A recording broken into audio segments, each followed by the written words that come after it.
So thanks for the introduction. So I'm Elina Tampio and I come from Luke. Luke is the Natural Resources Institute of Finland.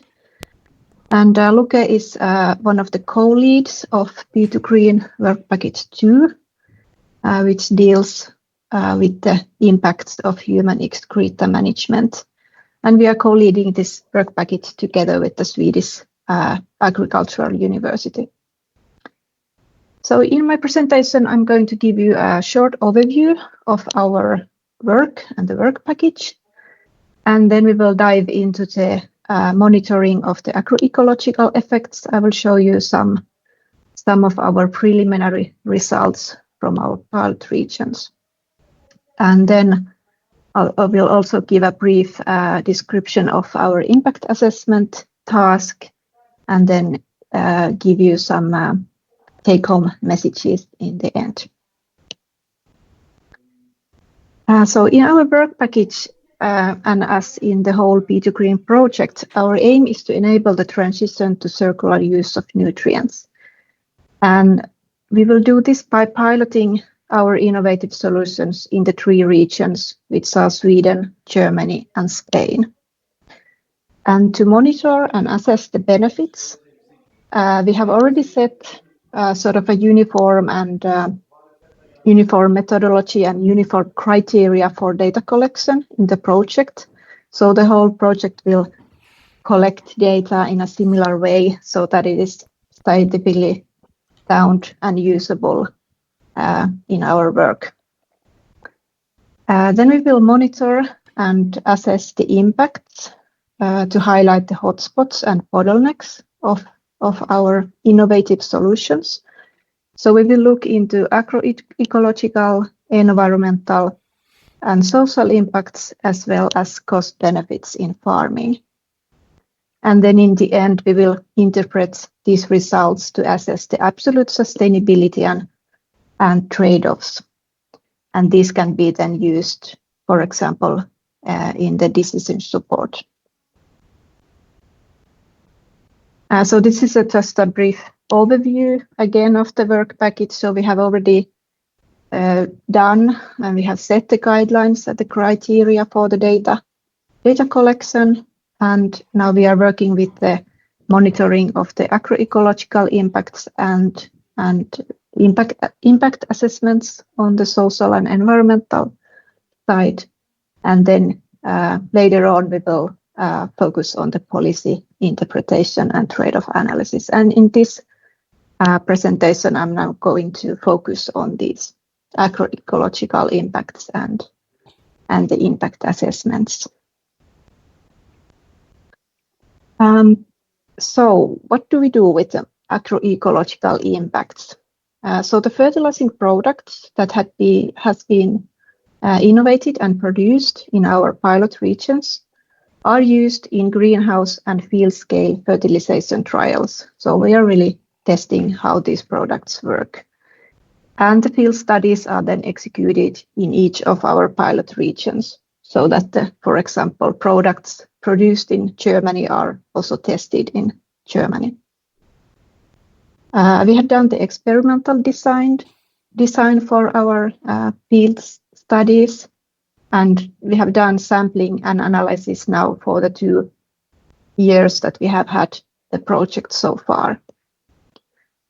Samples have been collected from different matrices to holistically analyze the agroecological impacts. So we have taken samples, of course, from our fertilizer products, but then also sampled soil and plants and also air for the greenhouse gas emissions. And then we have executed different kind of analyses depending on the sample matrix and also depending on the local regulation and local needs.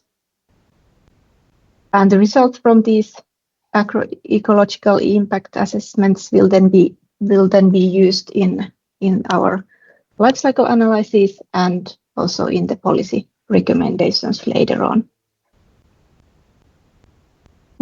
This slide briefly kind of summarizes what kind of parameters we have analyzed and what kind of sample matrices we have. So we have the fertilizer products from which we analyze nutrients and, for example, pharmaceuticals. We have sampled the soils and made different analyses on the soil and also crops. And then greenhouse gases are being analyzed from the German pilot case. But this slide is a sort of a summary. It doesn't mean that all the pilot regions are doing the same parameters and same analysis, but it's depending on the characteristics of the region. So, for example, Spain deals with the reclaimed water, so different parameters, different analyses are related to the wastewater. So, of course, we have some deviations in that way. And then I'm going to tell you some results from each of the pilots. So from the Swedish pilot region, the focus is in the solid urine fertilizer, which is a granular product, as you can see from the picture. It has a nitrogen content between 10 to 15%, and it's used to fertilize barley. And in the Swedish region, the aim is to use the barley for beer production. The experiments are done in Sweden on the island of Gotland.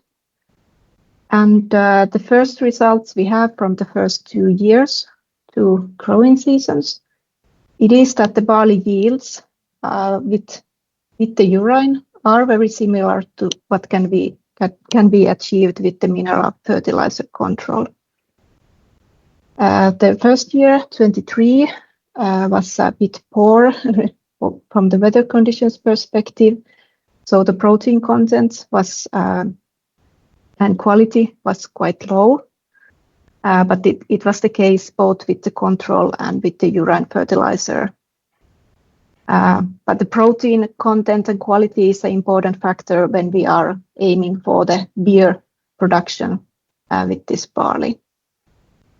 And results from the year 24 were better, and the yields were good and again comparable between the urine and the control one. So overall, we can say already now that the urine seems to offer very comparable conditions compared to the traditional fertilizers for barley cultivation. And then from the German pilot region, as you already heard, there is 2 products being used. One is the Aurin, that is a liquid product. It's a nitrified urine fertilizer with around 4% of nitrogen. And then we have the fecal compost with about 1% of phosphorus and also high organic matter content. And in the greenhouse trials with kohlrabi and field experiments with rye, both of these products and fertilizing products are used together. And so far, the first results indicate quite the same as from the Swedish side, that similar or even higher biomass yields can be achieved with these products compared to the mineral control fertilizer. In the fecal compost, quite low pathogen, heavy metal and organic contaminant levels were detected, but we still have the kind of ongoing assessment if these remaining levels of pathogens and pharmaceuticals are of relevance and if they pose a risk. So this is something that is ongoing. And from the Spanish pilot side, the fertilizing product is the reclaimed water that is used in irrigation for mango and avocado trees. There are 3 sort of treatments to control. One with only the reclaimed water, and then the smart irrigation, where reclaimed water, kind of clean well water and mineral water, will be mixed depending on the need. But this system is currently under development. What we can say so far is that the reclaimed water has high agronomic potential due to its content of NP and K, and its non-essential metals were also well below the regulatory limits. There has been some issues with the electrical conductivity and salt levels of the reclaimed water. So in this region and this site, there's a problem with the seawater intrusion into the sewage system, which has caused this occasional varying electrical conductivity levels. And it has challenged the use of the reclaimed water as such. And it has also affected the mango and avocado trees. But so far, dilution and anti-salting has been implemented to tackle this issue. And the smart irrigation that will be also included is very important from this kind of problem perspective also, because with the smart irrigation tool, we can then kind of control this kind of problematic situation, and the system would kind of automatically mix suitable irrigation mixtures for the plants. And then the impact assessments. Someone has a microphone on. Could you maybe turn it off? Yes, I just did. Thanks. Yes, just briefly something about the impact assessments. This is a work ongoing, so I don't have any results to show you, but just wanted to show kind of overall what we are doing. So we will assess the impacts throughout the value chain of these fertilizer products. We will analyze environmental impacts as a life cycle analysis, and social impacts as a social life cycle analysis. And we will also delve into the cost benefits in farming. So each of the pilot region technologies and products will be assessed and compared with the conventional practice. So we are not comparing these pilots kind of side by side, but comparing what would be the conventional or reference practice.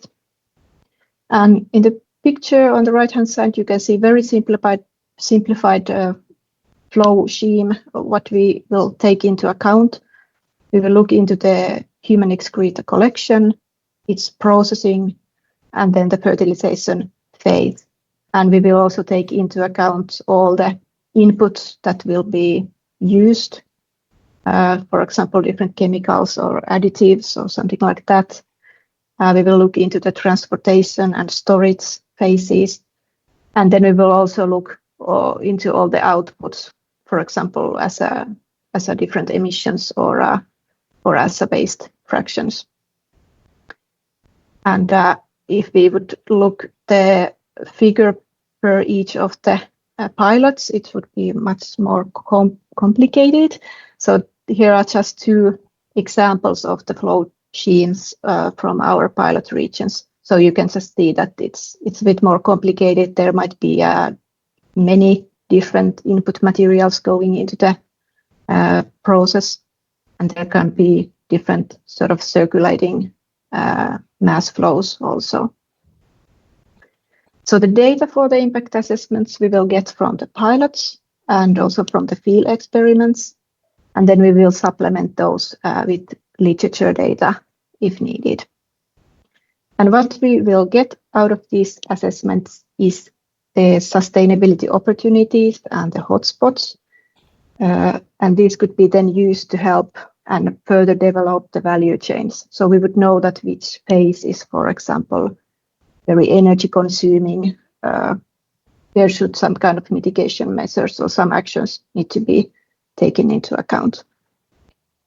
And then the results also will be used in a trade-off analysis to summarize our findings and enable their uptake in the policy recommendations. And then just shortly, three kind of take-home messages. So what we do in this work package. So we have the case studies where we study new circular use of nutrients from human excreta? Is it a promising option in replacing artificial fertilizers?